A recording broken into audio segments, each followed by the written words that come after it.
difference, one cup at a time. Tea time. So be sure to grab your tea, grab a seat, and tune in to Miss Liz. Tea time, making a difference, one cup at a time. Tea time, yeah. Tea time.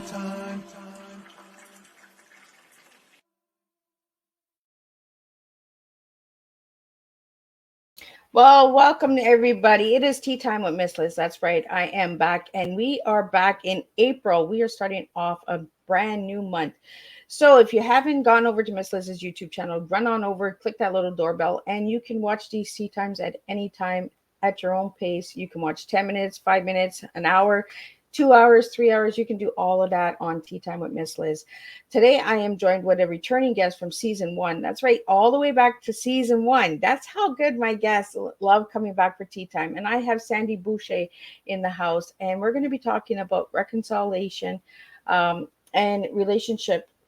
Culture relationships. We're going to talk about a lot of things. We're going to talk about her books and some updates since she's been on season one. Before we get started, we're going to do a disclaimer. We're going to do a little bit of bio of Sandi, and then we're going to get Sandi in here and we're going to spill some tea with all of you guys. We are beginning April, so we are dropping Easter eggs. That's right, I have Easter eggs. Last month I had Lucky Charms. This month I have Easter eggs. So let's get started.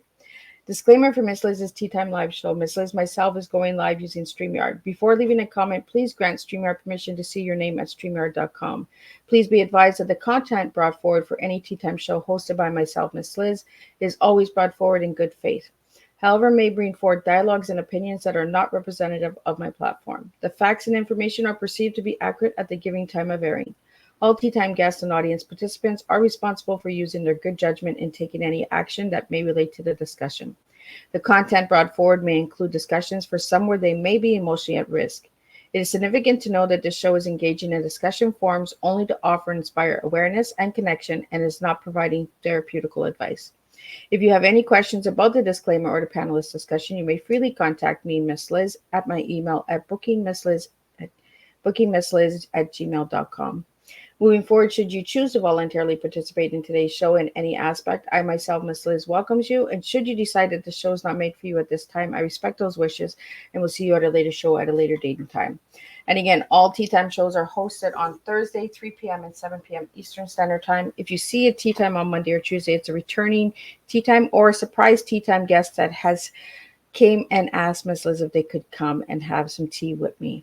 So now a little bit on Sandi. Well, who is Sandi? Well, Sandi is an indigenous, what do I have here? Indigenous Canadian Reconciliation Guide, international speaker, a traditional knowledge keeper, and best-selling book author, and a bunch of other things. We're going to get her in here.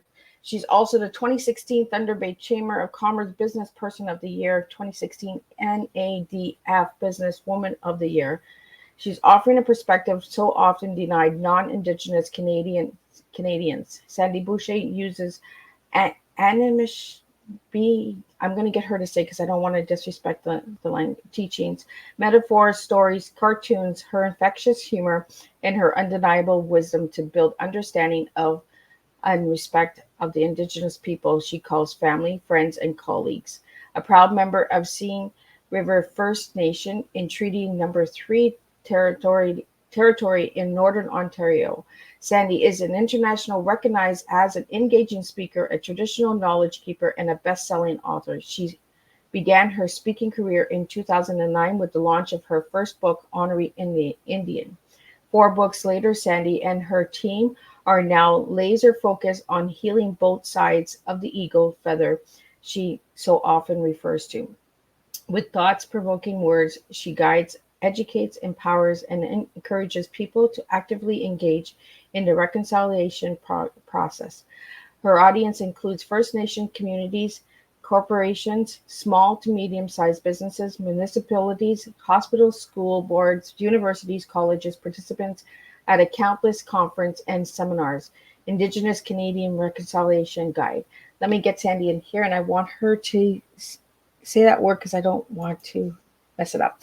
So, Sandy, I'm going to start with that word because I can't say it. Anishinaabe. Anishinaabe. So Anishinaabe. let's make it easy for you. In English, it's Ojibwe. I'm Okay. Ojibwe. Okay. So that word is Ojibwe in Ojibwe. So yeah, awesome. We're gonna learn a little bit about the language today as well. Yes, yes, So awesome. so Sandy, I want to go back because in case somebody hasn't seen your first tea time, tell us a little bit who you were as a little girl and who you are now as a grown lady. Wow, yeah. So I sure didn't see this career coming, but you know what? I was born to do this work. So I was raised very modestly. There was no extra money in our family, that's for sure, but it was filled with love. My mom was an Anishinaabe, so an Ojibwe female, and my dad's French. So, two entirely different cultures that existed together totally in peace. Neither one wanted to change the other. They had different viewpoints, different ways of doing things, and they totally just accepted that about each other. And that's the home I grew up in. I really didn't see why it couldn't be that way.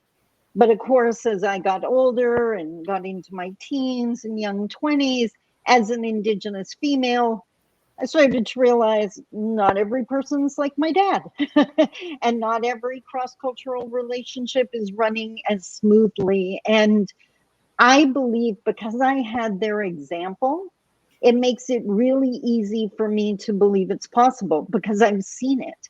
And for so many people, they have no example. So that's basically my career. I go in and do a lot of seminars or keynotes and teach groups how to get along with people that have totally different either cultural backgrounds, or maybe they grew up in a different place, whatever the difference is, how to meet in the middle. So that's what I do. So, Sandy, let's talk about the cultural difference because there's a lot of, there's a lot of misinformation out there. Huge, huge. And the one thing now, it's slightly different because I'm in Canada. So the legislation that affected Indigenous people in Canada is different from in the States.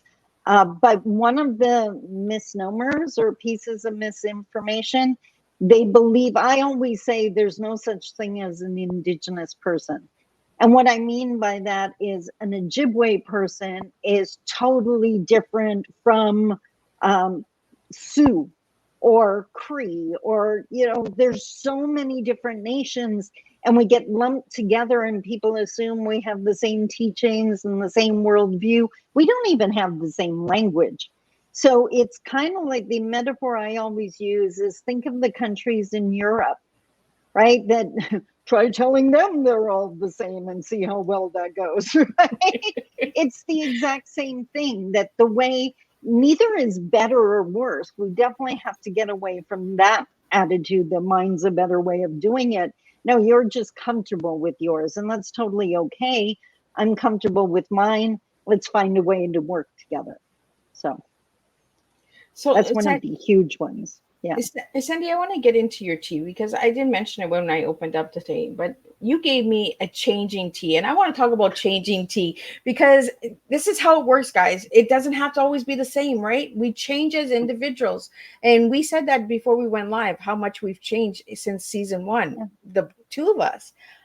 So let's talk about that tea today and get it out there, the understanding of the cultural differences and traditions and languages and all of that. And let's all just come on board and start to accept one another. Let's bring people together. Let's reconcile and understand what that means when we say that. Sandy, share a little bit on that. Yeah. So, I literally changed my tea like 4 different times. And it's just, and that is such an Ojibwe way of doing things. We definitely ponder things.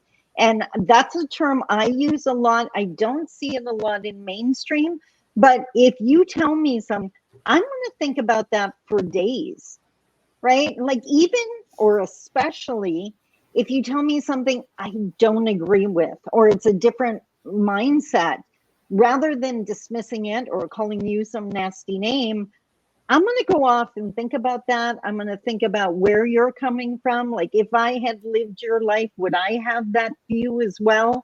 Like, it's really coming from a place of trying to accept that this is important to you. One of the rules I always give my audiences is like, so many people want to understand, right? I need to understand why that's important to you. There's a really good chance you will never understand why it's important to me, because that's not your background. But what you have to do is accept it's important to me. In the same way, so one of the big differences is, I always laugh, I have so many clocks in my office and in my home, and I don't listen to any of them. I haven't used an alarm clock in probably 15 years. So in my culture, we believe everything happens when it's meant to. You will wake up when you're rested. You will go to bed when you're tired, right? You eat when you're hungry. It's not governed by the clock. But I have a sign in my office boardroom that says that's my culture. If your culture says you need to be out of here at 2:30, I'm accepting that. I don't need to understand it. I don't need to judge it. I need to accept it's important to you and respect it if I want to work with you. So that's what we're talking about. I find way too many people are stressing themselves right out, trying to understand it. And it's like, no, it doesn't have to be important to you. I just need you to understand it's important to me. Right?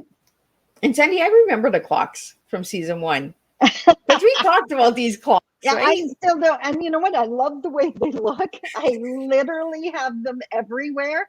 And honestly, the time change just happened. And 2 of them I didn't have to reset because I forgot to the last time. So I was like, well, that shows how often I look at this clock. So, but back to my changing tea. And I'd love to get your opinion on this, Liz. I think, and this is totally just my opinion, but I think as human beings, but especially as women, we are often placed in boxes, or, the labels, the boxes where you need to be this or you need to do this. And I tell everyone, I haven't been inside a box in so long, I don't even know what that feels like anymore. And that's why the changing tea is that I don't like. At first I was saying, well, I teach people, right? And I just recently realized, no, what I'm sharing is truth. I'm sharing the Indigenous perspective so that mainstream can see why their efforts haven't been working, not because they didn't try, not because they didn't care, but because of different values, it was never going to work. And then I can help them find a better way that will work, so they're not wasting time and money and effort. So yeah, it was in Canada, we had what was called the Truth and Reconciliation Commission. So it was a huge study of the history between the Canadian government and the Indigenous people that live within Canadian borders, all the legislation that affected us, what agreements were honored and which ones weren't. And they came out with 94, what they called calls to action. So 94 things they believed should be done to advance Indigenous Canadian reconciliation. So that's why I use the word. But often when I go into, I'm standing in front of an audience, I go into whatever venue, I get asked like, well, what is reconciliation? And Liz is going to laugh because she knows me. And we talked about how blunt and direct we are. Yep. And I just look at them and it's like, oh, come on. Like, have you ever had a fight with your partner? Right. Yes. Did you make up? Well, then you know what reconciliation is. It's just a national scale. The scale is different. Same thing. Acknowledge you did something wrong. Say you're sorry. Promise not to do it again. And then actually don't do it again. That's reconciliation. We're working on those steps on a national basis, right? So, right. right? Like, way too many people think, one, that an apology is enough. And my response to them is, go try that with your wife or husband. Let me know how that goes. Right. Just apologize and do the same thing again. Let me know. But Sandy, we live in a society that just says sorry, sorry, sorry, and just repeats and Yeah, repeats and that's repeats. it. And they're Which is repeating not. history over and over and over again. And there's no reconciliation. They're not taking the full steps. They're doing step 1 and 2, but they're not doing step 3 and 4. Like, Exactly. you know what I mean? The other thing that we really reinforce, and this is definitely the Indigenous perspective, or, well, I'm not speaking for all of us, but my Indigenous perspective, we need the truth before the reconciliation. Right. And we're still very much in the truth stage. We're learning about each other. One of the most exciting changes in my career, like, I don't even know what year was season 1. Do you know? 2020, I believe. Okay, that was a while ago. Long time ago. Wow. So back then, I was primarily working with First Nations audience. So helping with empowerment, with healing, or, learning how to move past a past that no one wanted, a past that people couldn't forget was the problem. And now I do just as much work with non-Indigenous Canadians who want to understand. Like, I work with the best people because they come out, they want to understand. They want to ask the questions. They needed a safe space to be able to say, I don't understand, without being attacked for it. But we have the best discussions, and then it's up to them how they're going to implement it. But up until now, there hasn't been any training for them. Well, the training was for Indigenous people. You got to learn how to be successful in mainstream. Well, where's the training for the employers so they know how to support us? Like, Exactly. that was one side of, right? You're only well, doing why the half division, recipe. right? There's always that division. Why Yeah. can we not work together? Why can we not come together? That's part of reconciliation. It's like a relationship, like you said, a husband and wife. Yeah.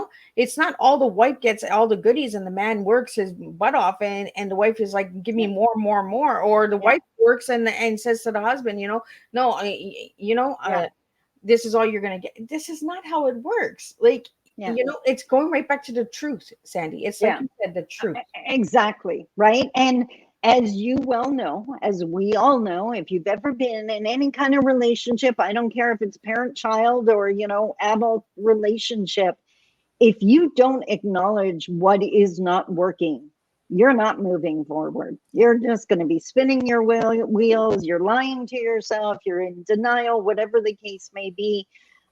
I create spaces where we can have those uncomfortable conversations, because it is hard to say, I don't understand why that upset you, or, yeah, I did that, I'm sorry, right? Like, vulnerability is really hard for some people. And if we want them to be vulnerable, we better create the safe spaces that allow them to be able to do that. So that's what I do. Well, and I like that you have that hashtag, I create safe spaces. Yeah, 100%. Because we need a safe space to open up. 100%. It doesn't matter who you are or what culture you are. We need to feel safe in order to open. Yeah. But that was one of those T's I changed. Yeah. Well, the T's that you gave me 4 T's, and she gave me 4 T's for each of the letters, the TEA. Yes. And when you did that, Sandy, I was like, yes, she gets it. Yes, finally, I have a guess that understands it. And here I was on my end thinking, I'm driving Liz insane.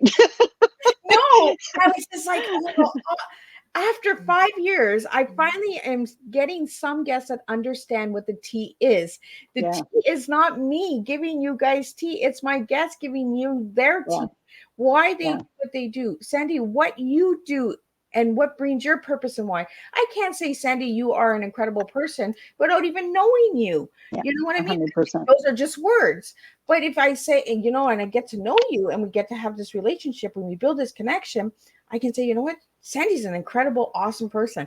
You know what I mean? But we have to get to know each other. We need to know each other's T's. And the T's are within all of us. Every single individual, every single human being that is walking this planet has a damn tea. Yes, I said the word damn because when Sandy sent me these words, I was like, come on, just give me more. Give me more, girl. I know my little tag on my little flyer is only so big, but you know what? We're going to get this out there because we need to. This is my purpose. This is my mission in life, to get everyone's tea out there and for everyone to go and ask your family members, ask your schools, ask your community, what is your tea? What are you bringing to the table? So we can bring the truth to the table, so we can make a difference, so we can come together. And Sandy, your teas were teach, truth, training, and teaching.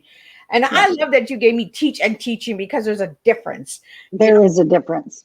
Yeah. So let's walk through the T, and then we're going to jump into the E, and then the A, and then the books and all of that good stuff, because we got lots of time. We're really just going to pour today. Well, teach. I mean, that was the job description, right? And I'll own that was me not understanding your T, right? That was me trying to pick 3 letters, right? What in the world? What can I put in here? So I always get that from everybody. They're like, what? Oh, I like berry tea. I like green tea. I'm just like, no, not that. Yeah. And then like teaching, okay, now we're active. Now we're doing something, which is what I do. No one accuses me of being quiet, shy in the corner. No one. It takes a full stage to fit my personality. So teaching definitely made more sense. Then we went into training, because like we're not talking PhD. We're not talking the formal education. So I thought, well, that's more training. And then I came upon truth, that it wasn't what I do. It was, what was the message? What do I share, right? Whether I'm teaching it or training them, that's not the important part. It was the fact that it was the truth. The truth they had been denied up until now, right? So how do you fix a problem if you don't know the truth about the problem, right? So that was huge.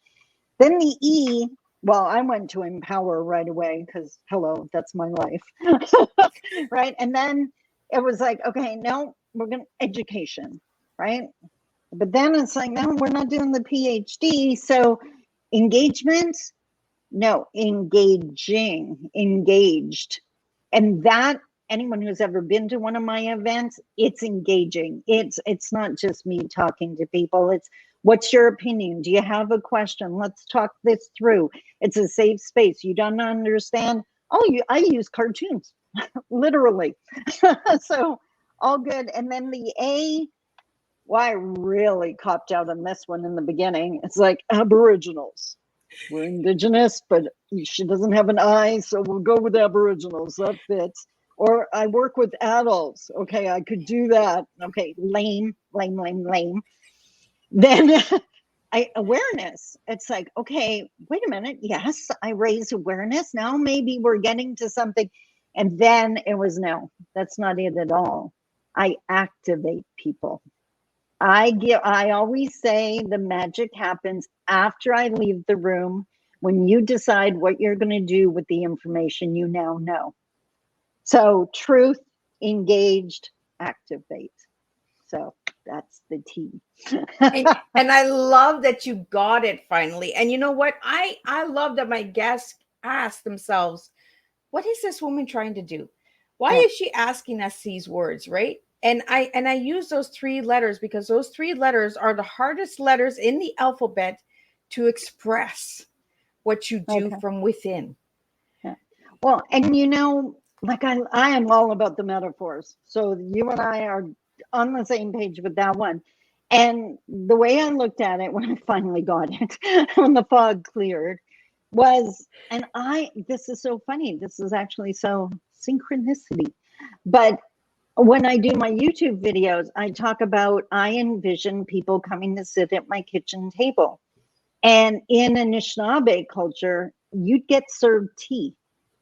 So it was, what do I serve to people? If they come to watch my video or listen to a speech, what am I serving them? And that's where that truth came from. That you know, what was this, like engaging them in this conversation and activating them to do something. That's what they receive.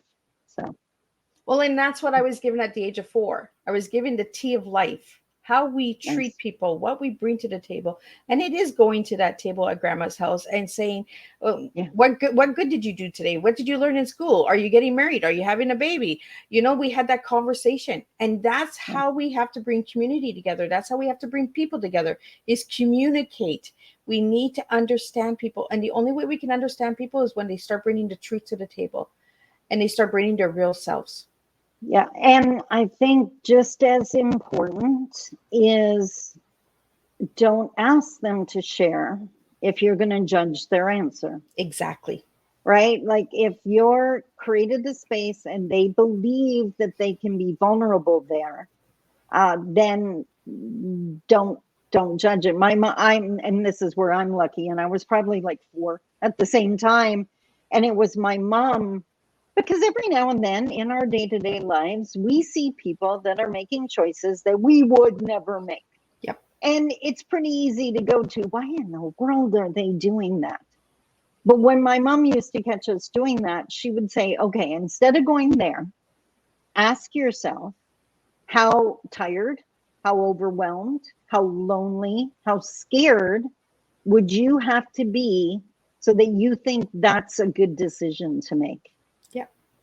And now you're understanding a little more of their journey, right? It's not, you can't just look at it from your lens and where you're sitting, because that's not where they're sitting. And what I was going to say earlier about the safe spaces, and this was one of those changing teas for me as an Indigenous woman in Canada, finding safe spaces where we can share our truths and share who we are, and even being physically safe, are still very rare, right? So when I started working with non-Indigenous people, it was, and I will own this because my lens is Indigenous. I look at the world as an Indigenous female. I always will. That's my perspective.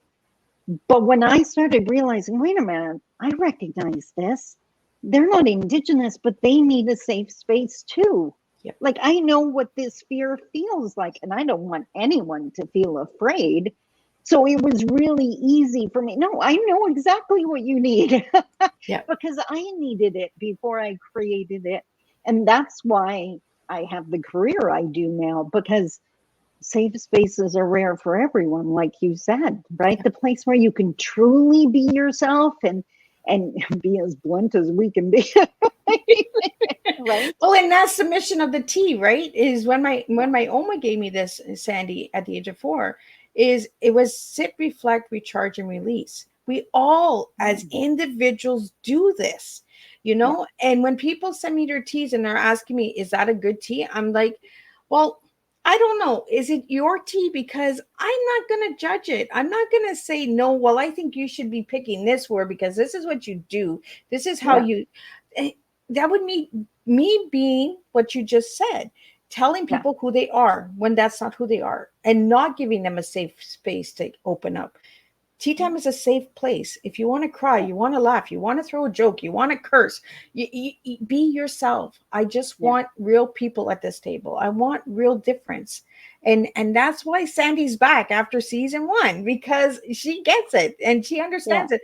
And it's okay for you to say, Sandy, I didn't get it because I didn't understand. And that's exactly where me and you resonate, is because we don't understand why people do what they do. Yeah. Why certain people promise us certain things and then go back on their word. Yeah. So we have to put ourselves in their shoes and we have to say, oh, well, maybe it's because they're being pushed into it. Maybe they're tired. Maybe they're stressed as well. It's the understanding. Yeah. And I remember in season 1, Sandy, you talked about the Indigenous people just getting to know that it was okay to speak, just to Yeah. share their Yeah. stories, because back in 100%. 2020 people were still scared to share their stories. Yeah. Yeah. I live in a city that's known for its anti-Indigenous racism. So it's still alive and well. But one of the guiding, there are no steadfast rules. People are always looking for the 10 things I can do to work with Indigenous people or other people. And it's like, sorry, we're all different. We all have things that upset us and things that don't. We all wish there were 10 steps we could adopt, but that's not how it works. So what I use are guiding principles. Like here, if you adopt this mindset, it's going to help in all situations. And one of them that I repeat constantly is humility builds bridges, ego burns them. So if someone comes in thinking, well, I know what you need and I know why that's wrong and I know all about your life, that's pure ego. I can't work with that. You don't even want to hear me. You think you already have the answers. But if they come in with, I don't understand, like, why don't they just do this? Or why don't you try that? That's humility. I can work with that any day of the week. So, and I understand in a lot of, especially corporate type environment, you're supposed to show up at that meeting knowing everything and having the answer. That doesn't work when you're building relationships. No one wants to be around the person who thinks they know everything, because there's no room, there's no air left for us. So you know the rule I always use, you know everything about you and your journey and your experiences and even your career, your area of expertise. And so do I.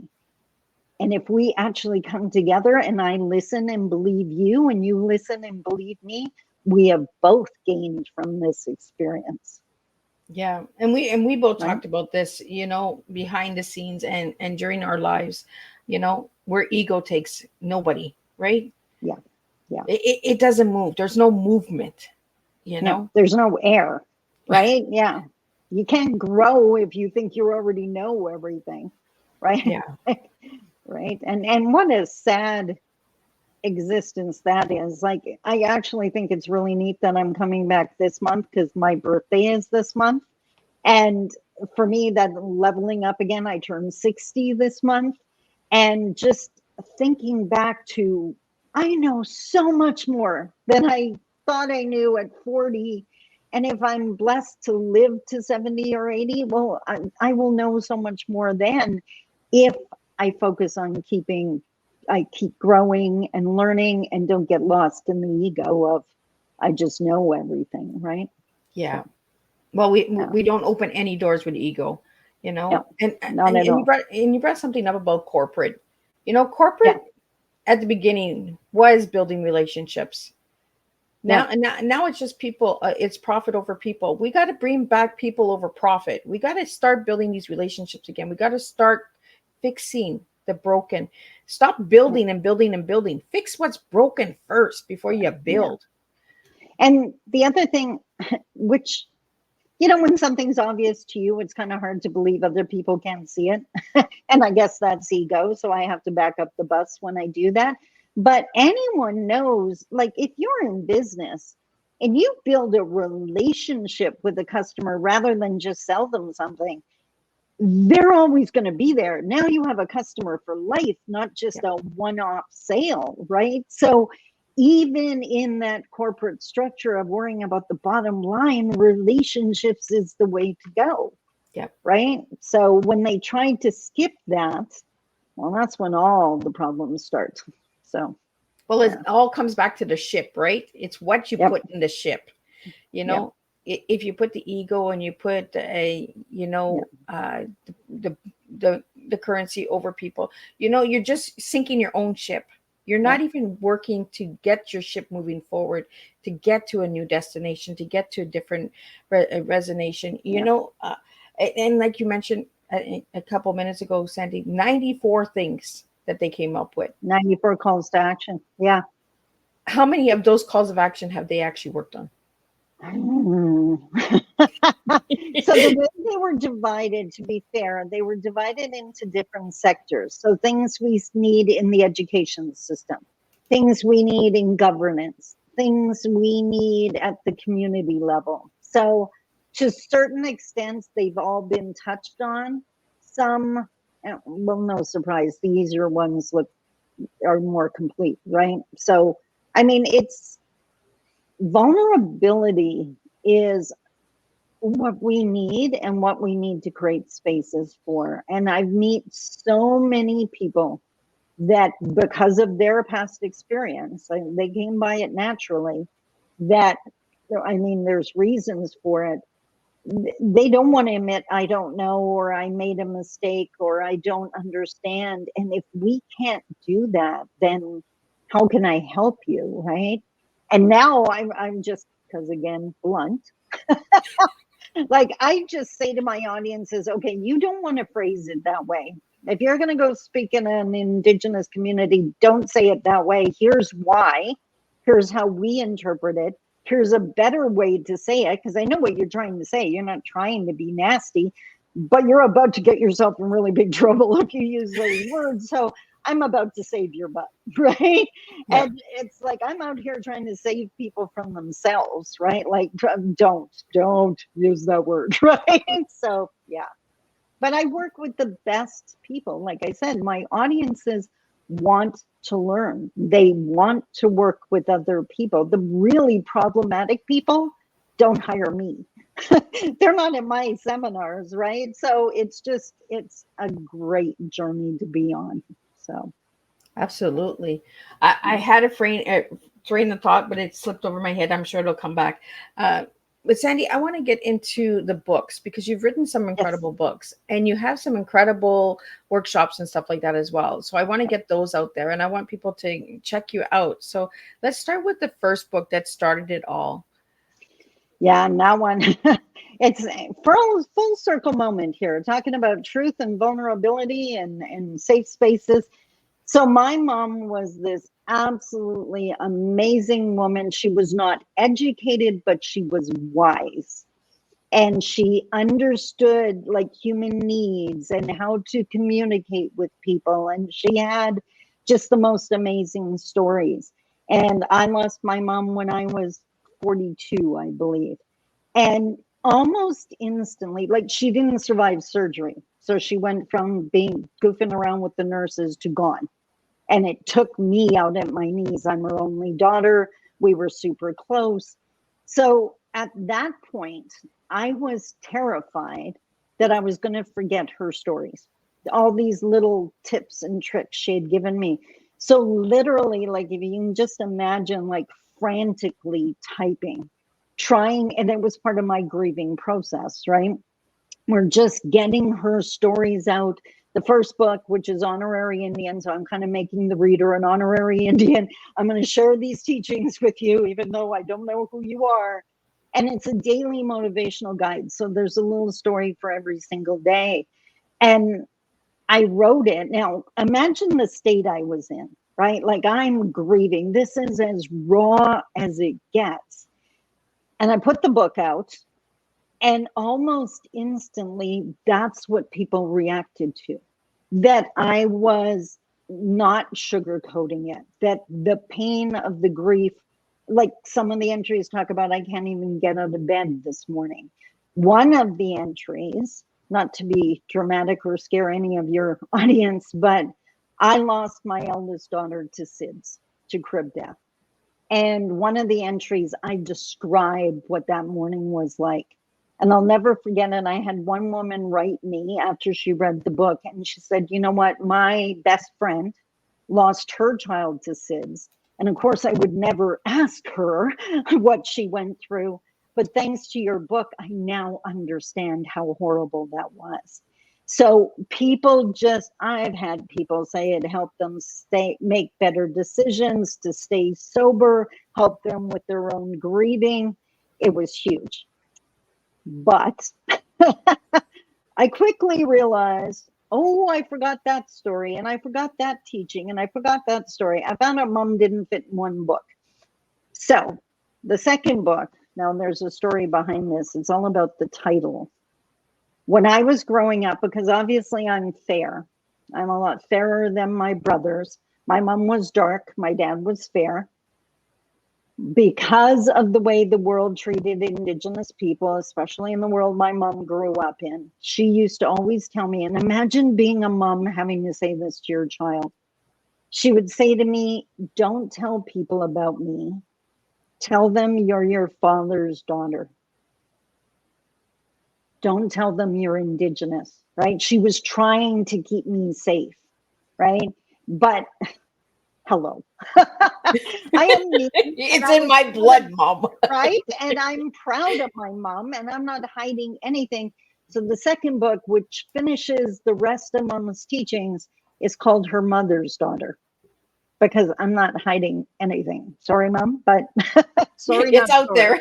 Right? Yeah, like sorry, not sorry. So that one, again, the daily motivational guide, but this one is way more empowering. This is more, how do you stay empowered from day to day when you're not in the crisis of the first book? The third book is called The Path. So it is the path to reconciliation. I was sitting back waiting for someone to come up with an action plan. I was hearing a whole bunch of people say, well, yeah, I want to reconcile, but I don't know what to do. So I told them what to do. I wrote a book. and the book is a really easy read. I've had people read it in a day, but then they read it 27 times because it quickly becomes a reference manual. And here's a sneak peek or a behind the scenes. The word path, PATH, is an acronym. And I believe it's the 4 essential tools or sacred tools, whichever you prefer, that you need to use if you want to reconcile with someone. So the P is for patience. You're not solving this by next Tuesday, or even if you want to, maybe the other person doesn't, and you're just going to have to take that time and be okay with that, right? Be patient with yourself. When you get frustrated, step back, give yourself that healing time. You can start again tomorrow. It's okay. You don't need to do it all in one shot, and be patient with them. The A is for awareness, and specifically become aware of what's going on for the other person. This is really important when we're talking about a parent and a teenager. Like, they're just seeing their teenagers not listening, but do you know what kind of social stuff they're dealing with at school and what's going on in their social group? Like, they may have literally bigger issues to be dealing with. So really trying to build that awareness and ask questions to find out. The T is for tenacity. Don't give up. Don't give up. You're going to get frustrated. You might have to give up for 2 days and shut up the phone and everything and just hide and order your comfort food, and it's all good. But come back, because the reconciliation is worth it. And I already touched on the H, humility at every step. Make sure, remember, you know what's going on for you. That doesn't mean you know what they need or what's going on for them. So that's the path. And then the last book, which only came out like 2 years ago, it's called I Am Awake.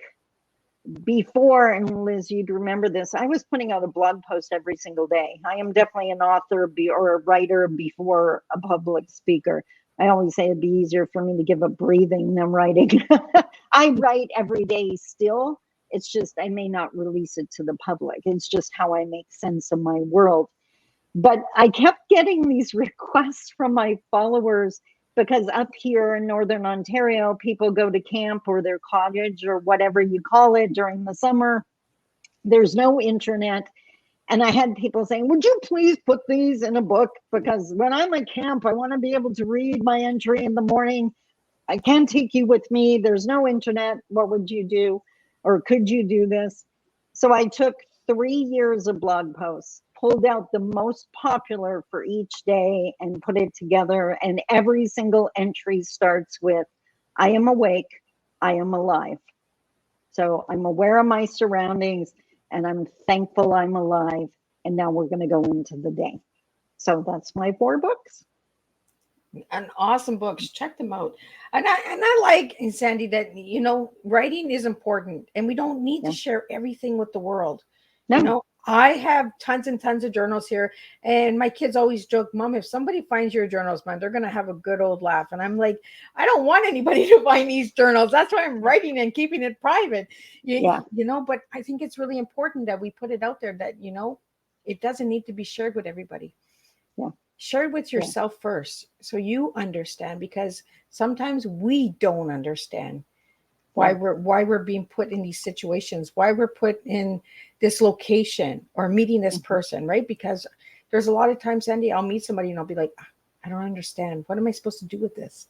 Like, where's this taking me? And it makes you question yourself. So And I love that you said that I am awake, Yeah. because we need to be awake. Yes, yes. And you know what? Like everyone, well, not everyone, but so many people out there, like I was a young mom and then I was a young single mom when my kids were like 2 and 4. I spent a good half of my life exhausted. And I don't do that anymore. I religiously get 7 hours of sleep every single night because I can tell the difference. Like, I want to be alive. I want to enjoy every second of this day and the people I get to engage with. Like, and then I sleep soundly at night because I used up all that energy. And the days when I am tired, oh, it feels so awful. And anyone who's in that state knows that's true. And it's hard if you've got little kids or a really exhausting job. You know, it's hard, but it means you really got to practice self-care, right? Like, you can't keep doing that and keep exhausting yourself. Right. And we talked about this. Self-care is deeply important, especially as Huge. women. We don't take enough time for self-care. uh, and building a business, we have to be aware that we can take a break. We can say, you know what, I'm shutting the doors for a couple of days. I need to recharge myself. And that's what I was taught at the age of 4, was the recharging process. Yeah. And I think we both come from Northern Ontario, so we get that we had a lot of storytelling growing up. Yes. We had a lot of elders teach us. In today's society, the elders are not teaching anymore. Oh, And they are in my culture, just not in mainstream. I agree. you But know yeah, we and, are. and and we need those elders to step up. And that's what I mean, like the culture differences, right? Is we grew up with elders teaching us, elders Yeah, raising us, elders telling us stories and telling us, don't be so fast to judge. yeah, They took that moment to step us back, to look within. yeah. And you know what? Now, I don't know if this is happening in the US, but if I had to guess, I would say yes. Um, we are seeing, okay, addictions and like the it's an epidemic, right? We're losing like a generation. And what we're starting to see, especially in Indigenous communities, our grandparents are now raising grandkids because for whatever reason, and there's multiple reasons, that middle generation is missing, which is not the way it was meant to be. And our grandparents are exhausted. And I know different communities are looking at different forms of respite care to try to get them support.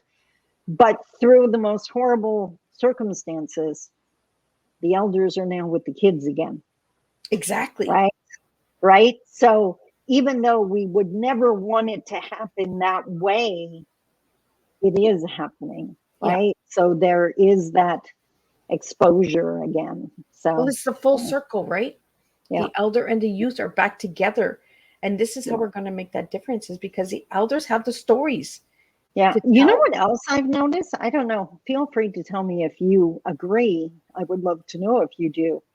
It's something I'm just real. I think I've always known it, but I'm really seeing it now. Amazingly powerful things happen if you get a room full of women together, like a group of women just sharing and talking. And I'm not talking about a group of complaining people. That's Yeah. not. But when we talking about possibilities and what we could do differently and what we need, like, because the women caring about kids and grandkids and future generations, and it's just powerful. Like, I don't get to do those events often, but when I do and come out of it, it's like my head's about to explode because that was so much. We call it good medicine, Yeah. right? That was good medicine that fed my soul. I feel it that was good. I needed to hear that. So, yeah. Well, it's like that awakening, right? Yes. When you Yes. go and you leave and you're like, wow, Yeah. that And just even impacted me. and even the sharing of the challenges. Yep. There is something incredibly powerful about learning you're not alone. You're not the only one that found that frustrating, or you're not the only one that thinks this is just a ridiculous way of doing things, or whatever it is. And just, yes, thank you. Right? Yeah. Now let's talk about what we can do, right? So it's just, I think and again, this is just my personal opinion, and I'm very well aware of the fact that I live in the sanctuary I have built for myself, and my life has dramatically changed from what it used to be. But I think it's just too easy to complain. It's too easy to judge someone else or complain about. And I am just so conscious. I get to live this day once. Am I filling that with negative things or positive things? And that's not a hard question for me. I love my life. I protect my happy like it's my most fragile child. I don't want to be around any negative Nellies. If you're going to be talking about someone else, I'm definitely not hanging out with you because I know who you're talking about when I leave. Right? So Right? that's just not going to happen. So I'd rather talk about like, what is your life doing, and what, what did you overcome, and what are you struggling with? And I can share the same, and let's just get real and forget the gossiping and the backstab. Well, that's easy. That's easy. That's someone who doesn't want to look at their own life. Yeah. Right. So, yeah. Well, it's so easy, Sandi, to put that hate out there, right? Yes. It is so 100%. easy, but it's hard to put the real genuine love out there. It's a lot of people are saying, I love you, I love you, I love you, and they don't even understand the word love themselves. Yeah. I say it all the time. I say it at the end of every video I do. And what I mean by it is I don't have to know you to love you, because I know Creator made you and he doesn't make junk. So I love the potential of you. I love everything, the wisdom you carry. I love the knowledge you could share if and when you choose to. So that's why I think we need to counterbalance some of that hate with way more love. So, right. We need to have more of those awakening moments, and I love having conversations like this, Sandi, like we're having today, because it opens up the eyes of the listener. Because even if you're listening to the audio and you're not seeing me and Sandi sitting here, you can understand that we're talking about awakening your souls, awakening the minds, learning and being aware of change.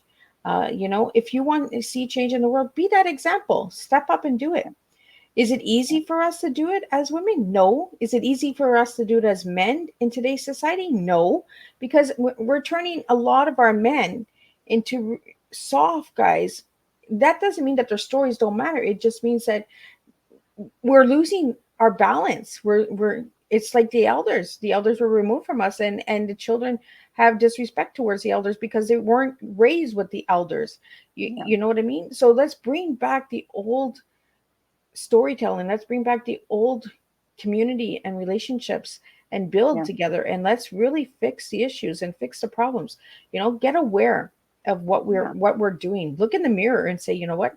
Do I like myself today? Yeah. And that's it. The other thing is talking about judgment, and how we're going to move past that. Judging ourselves is another thing we have to abandon. And that's, again, where I'm so thankful for my mom. I can't remember what we were discussing, but I was commenting on something I had done at a younger age and how stupid it was. Let's get real. And oh my God, did my mom get upset. And I just looked at her like, what did I say? Like, I didn't say anything against you. Why are you upset? And she just looked at me, and I think I was about 38, 39 at the time. And she said, don't you dare judge a 17-year-old Sandi with 38-year-old knowledge. Don't you do that. And I was like, wow. And she said, you did what you thought was best at that age with the wisdom you had at that time. You know way more now, but that's not fair to 17-year-old you. And I meet so many people that are carrying around guilt or shame for something they did in their past. Honey, pull up a chair. We could compare notes. I guarantee you I've done something weirder or stupider or whatever, right? But I mean, shame needs silence to survive. Yep. So find the trusted person, admit what happened. I don't know what I thought was going to happen if I admitted my truths. Some big bad boogeyman was going to show up and swallow me up or whatever.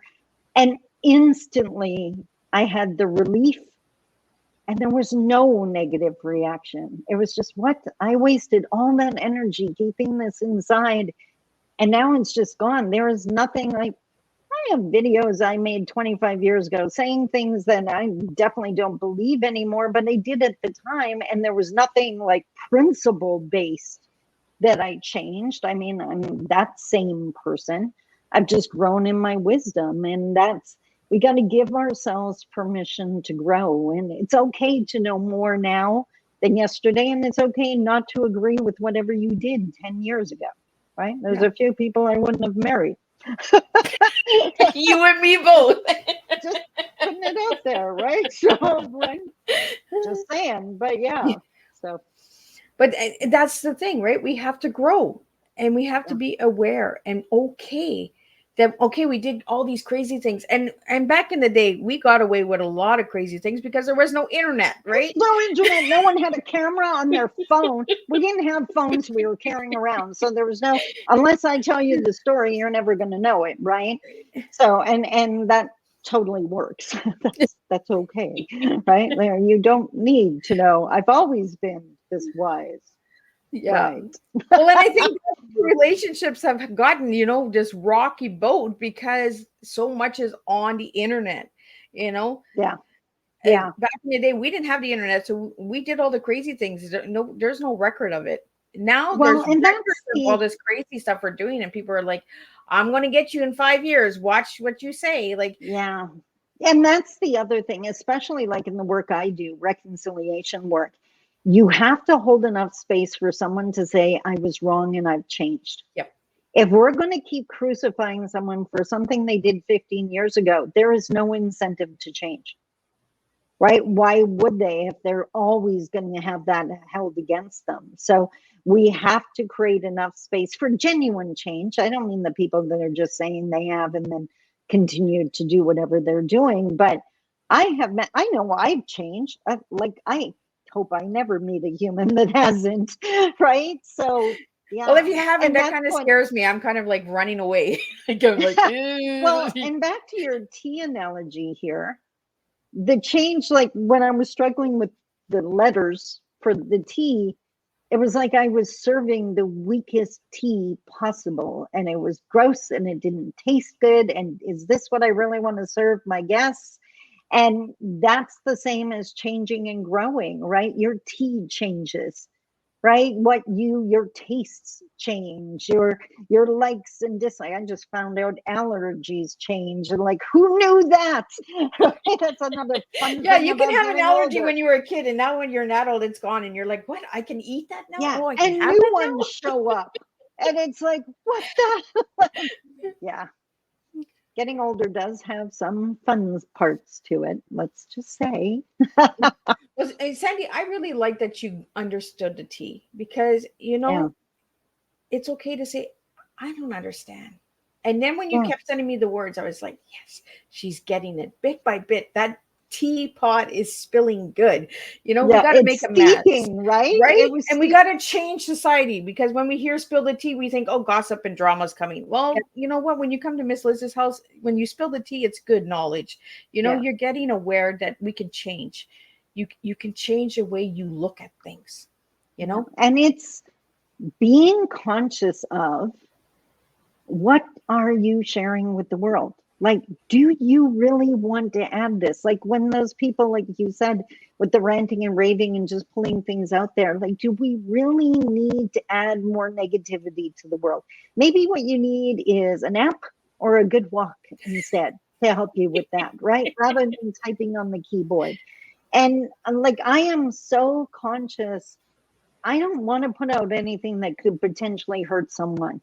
Right? Like if I can share some truth that might help you realize you're not alone, or if I got past it, so can you, then that's what I'm going to do, right? That's what I want to be remembered for. I want to be remembered for serving good tea, not crappy tea.